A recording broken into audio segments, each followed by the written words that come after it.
Bendito é o teu nome, Jesus. Glória a Deus.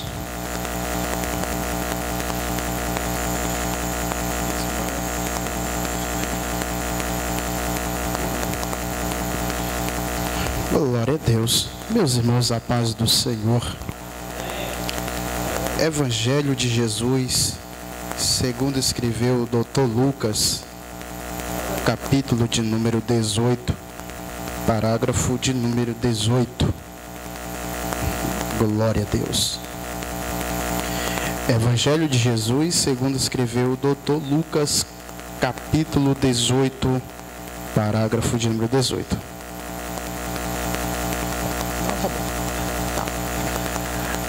Glória a Deus. Todos acharam o texto?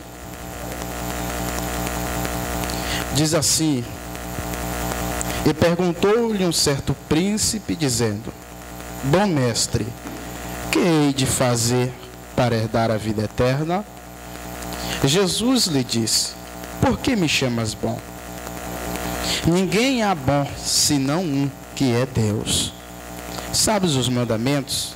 Não adulterarás, não matarás, não furtarás, não dirás falso testemunho, honra o teu pai e a tua mãe.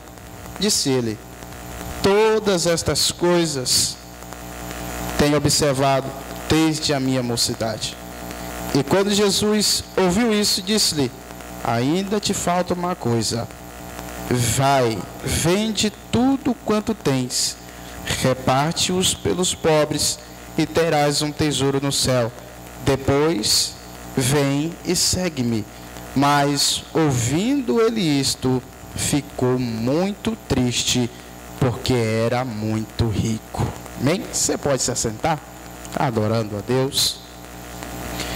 Meus irmãos, eu quero agradecer ao Senhor por esta oportunidade de estar aqui mais uma vez com vocês, para juntos adorar e exaltar ao nome daquele que fez os céus e a terra. Deus seja louvado pela vida dos obreiros desta casa, os dirigentes, a liderança da juventude. Obrigado pelo carinho, pelo convite, pela confiança. Louvo a Deus pela vida do meu amigo missionário Micael, que sempre nos acompanha aí, fazendo a boa obra do mestre. E nós vamos adorando a Deus.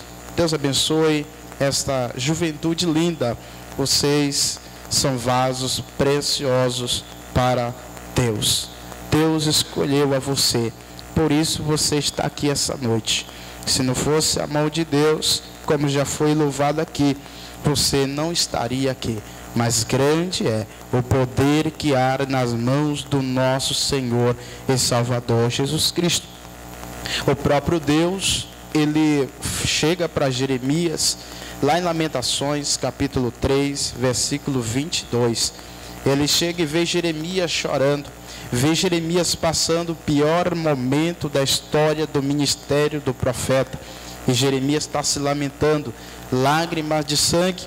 E Deus chega para ele e diz assim: Jeremias, são as minhas causas, são as minhas misericórdias que são as causas pela qual você não foi consumido ainda. Deus estava dizendo: você está vivo hoje porque eu estou contigo, a minha misericórdia te acompanha. Eu vim dizer para você, jovem, você só está aqui porque da misericórdia dele. Não era nem para você estar sentado nessa cadeira, mas a misericórdia dele alcançou a você, alcançou a tua casa, alcançou a tua família. É a misericórdia dele que está conosco.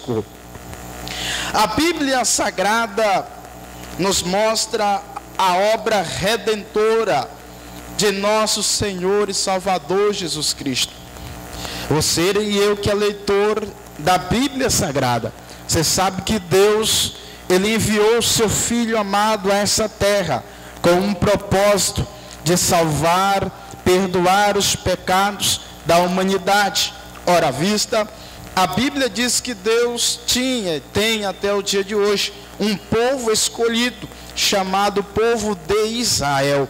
Quando Deus tem esse povo de Israel escolhido, a Bíblia diz que o povo de Israel começa a pecar, se afastar de Deus, começa a adorar a outros deuses. E por causa desse feito, por causa desse pecado, Deus agora vai e cala-se perante aquele povo. Há um período aproximadamente de 400 anos que Deus fica sem se comunicar com o homem. Ora vista, você vai perceber no Antigo Testamento que Deus, ora e outra, ele descia ou se comunicava com sacerdotes, com levitas, com profetas. Mas a partir do momento que o povo estão idolatrando, adorando a outros deuses, agora Deus vai se calar perante esse povo. Mas antes de Deus se calar, Deus também levanta profetas para anunciar que em meio a uma geração perversa, em meio a uma geração que não estava tendo mais adoração para nosso Deus, Deus iria levantar um para salvar esse povo desse pecado. E a Bíblia diz no livro de Mateus, no capítulo de número 1 a seguir, você vai ver que nasce agora o Cristo prometido. Quando Cristo nasce, ele cresce com 12 anos de idade. Cristo agora vai para o templo, junto dos sacerdotes, junto dos escribas e fariseus, para lá pregar a palavra do Todo-Poderoso. Enquanto Cristo está ali pregando, a Bíblia diz que ele crescia e se fortalecia e se enchia de conhecimento. Chega um período em que Cristo agora, ele vai ser batizado no batismo de João, para iniciar o seu ministério na terra. E daí por diante, Cristo passa cerca de 30 anos se preparando para agora anunciar as boas novas de salvação.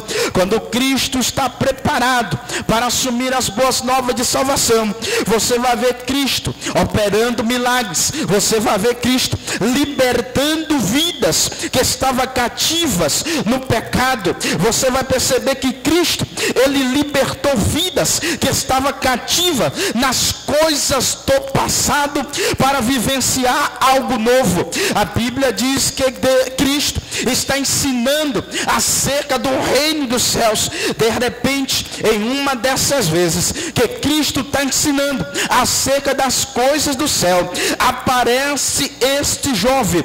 Esse jovem era muito rico, muito conhecido na sociedade da época, e ele chega e já chega perguntando e falando: bom mestre, o que hei de fazer para herdar a vida eterna? Perceba que ele cita uma frase que ninguém na Bíblia, no Novo Testamento citou. Ele chamou a Cristo de bom.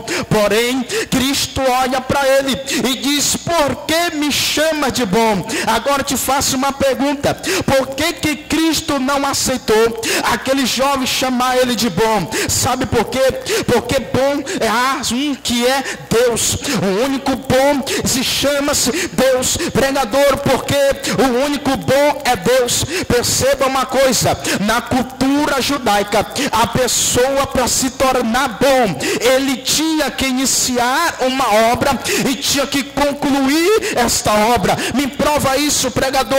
Eu vou te provar. Quando Deus estava agora lá no Gênesis capítulo 1, criando os céus e a terra e as coisas que nela existem, você vai perceber que Deus, quando termina de criar a terra, o céu, o mar, os peixes, as árvores, você vai perceber que no final o texto diz: e viu Deus que era bom. Ou seja, a pessoa só é considerada como bom lá na cultura judaica se ele continuasse até terminar a sua obra e finalizar esta obra. E Cristo estava dizendo para aquele jovem: olha, eu vim fazer uma obra redentora aqui nessa terra, porém eu não terminei ainda a minha obra, por isso que ainda não sou considerado como bom, mas no dia em que eu morrer, no dia em que eu ressuscitar, no dia em que eu ser recebido à direita lá do trono de Deus, eu serei chamado de bom. Perceba uma coisa, esse jovem, ele chega diante de Cristo, ele começa agora a fazer a pergunta: o que eu hei de fazer para herdar a vida eterna? Cristo olha para ele, parece que eu vejo Cristo dar um sorriso e olhar para ele e dizer: tu conheces os mandamentos, tu segue o mandamento. Ele ora para Cristo com a cara irônica e diz: isso aí eu pratico desde a minha mocidade. Aí Cristo olha para ele e diz: então te falta uma coisa. O que falta, Cristo? Vai, vende tudo que tu tens, reparte com os pobres e vem e segue-me. Existem algumas vertentes que são concernentes, que está implícito dentro desse texto, que eu preciso falar para você aqui essa noite, jovem. Perceba que ele diz que os mandamentos ele cumpria desde a sua mocidade. E os mandamentos que Cristo falou para ele, claro, é uns mandamentos fácil da gente cumprir. Até se a gente fosse do Antigo Testamento, seria fácil da gente cumprir. Cristo falou: tu honra teu pai, tu honra a tua mãe, tu ama o teu próximo como a ti mesmo, tu não rouba, tu não furta. Ele disse: Senhor, isso aí eu pratico desde a minha mocidade, desde a minha infância, eu pratico isso aí que o Senhor está falando. O que está faltando então? Ainda te falta uma coisa. Vai, vende tudo que tu tens, reparte aos pobres e vem, segue-me, e tu terás um lugar reservado nos céus. Quando Cristo faz a proposta para ele, a Bíblia diz que o semblante de alegria daquele jovem imediatamente caiu, e ele virou as costas para o nosso Senhor Jesus Cristo, porque o coração dele estava voltado para a sua riqueza. Ei, deixa eu te dizer um negócio, nos dias atuais também não está diferente. A gente estamos pregando a Cristo e as pessoas estão brincando. Estamos anunciando o Evangelho e eles estão como as pessoas de Sodoma e Gomorra. Estamos anunciando o Evangelho e estão entrando por um ouvido e estão saindo por outro. Não estão dando mais crédito à palavra, não estão dando crédito mais à sã doutrina. Mas Deus diz uma coisa, Deus está falando aqui, precisamos dar crédito àquilo que Deus fala, aquilo que Deus determina. Pregador, o que é que Deus determina? Para nós perseverar, como os apóstolos perseveraram. A Bíblia diz que quando Cristo, ele subiu em uma nuvem de glória, antes de subir, ele chegou para os discípulos e disse assim: olha, perseverai na sã doutrina. Ei, mas deixa eu te dizer um negócio, está chegando um tempo em que as pessoas não estão suportando mais a sã doutrina. Estão chegando um tempo em que a mocidade não está mais dando crédito à palavra. Estão chegando um tempo em que a juventude não está obedecendo mais a pai, não está obedecendo mais a mãe, não está obedecendo mais a liderança. Eu vim pregar aqui essa noite para jovens escolhidos, para jovens diferentes. Ei, começa a obedecer, rapaz, começa a obedecer os teus pais, começa a obedecer o teu professor na tua escola, começa a obedecer a tua liderança. Por que, pregador? Porque enquanto você obedece, o meu Deus te fortalece. Enquanto você obedece, o meu Deus te levanta, o meu Deus te dá graça nessa terra. O princípio para nós crescer é a obediência. Ele estava voltado para os bens que ele tinha. E nós, como cristãos jovens, não devemos voltar o nosso coração para aquilo que a gente tem. Pregador, não entendi. Eu vou dizer melhor. Tudo que a gente coloca em primeiro lugar acima de Deus se torna um Deus dentro de nós. O Deus desse jovem aqui era a riqueza, era o dinheiro. A maior riqueza de nós como cristãos é ter a salvação eterna através de Cristo Jesus. Oh glória, a nossa confiança tem que ser em Cristo Jesus. Pregador, me prova isso aí, eu vou te provar na Bíblia, porque eu gosto de pregar a Bíblia. O salmista, ele deu um grito no Salmo de número 125 e versículo 1, ele disse assim: aqueles que temem ao Senhor serão como o monte de Sião, que não se abala, mas permanece para sempre. No Salmo 128, a Bíblia vai dizer: bem-aventurado é o homem que teme ao Senhor e anda nos seus caminhos. Agora vamos para o Salmo 119, no versículo de número 9, a Bíblia diz: como purificará o jovem o seu caminho? É observando conforme a palavra de Deus. É só a palavra dele, é só ela que nos ensina, é só ela que nos edifica, é só ela que dá graça, é só ela que dá poder, é só ela que fortalece, é só ela que levanta. E eu te digo mais uma coisa, eu estou pregando aqui essa noite para uma juventude que carrega uma promessa. Deixa eu ver quem carrega essa promessa aqui essa noite. Tem jovem que carrega essa promessa. Pregador, qual é a promessa que você tanto fala? A promessa que Joel profetizou. E lá no Antigo, no Novo Testamento, Atos dos Apóstolos, no capítulo 2, a partir do versículo 17, lá vai relembrar esta promessa. Qual é a promessa, pregador? E há de ser que nos últimos dias, diz Deus, que do meu Espírito eu derramarei sobre toda a carne, e vossos filhos e vossas filhas profetizarão, e vossos jovens terão visões. Essa promessa é para nós, essa promessa é para nós, igreja. Essa promessa é para mim e para você, jovem. Como purificará o jovem o seu caminho? Observando conforme a santa palavra de Deus. Você tem observado a palavra de Deus, jovem? Você tem observado? Você já leu um versículo hoje? Você orou hoje? Você fez alguma consagração? Você orou pela sua família? Você orou pelos seus pais? Você orou pelo seu pastor, pela sua liderança? Essa promessa é para nós. Ele fica triste e se afasta de Deus. Perceba que não foi Deus que se afastou dele. Porque tem pessoas dizendo por aí: não, eu estou fraquinho porque Deus... Não é Deus, é você. É você que se afasta de Deus. Deus não se afasta de ninguém, é a gente que se afasta dele. Como que a gente se afasta dele? Tudo que a gente troca a Deus por outras coisas, estamos se afastando dele. Não estou aqui impondo leis e doutrinas que você não pode fazer nada, porque tem muita gente por aí dizendo: você não pode fazer isso, você não pode. Não, irmão, não é isso.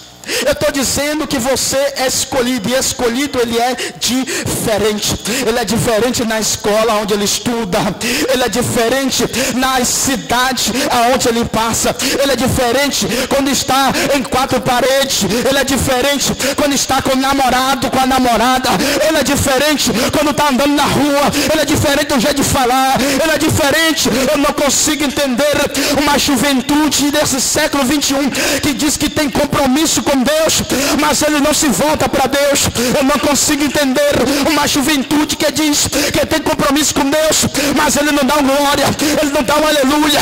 Eu não consigo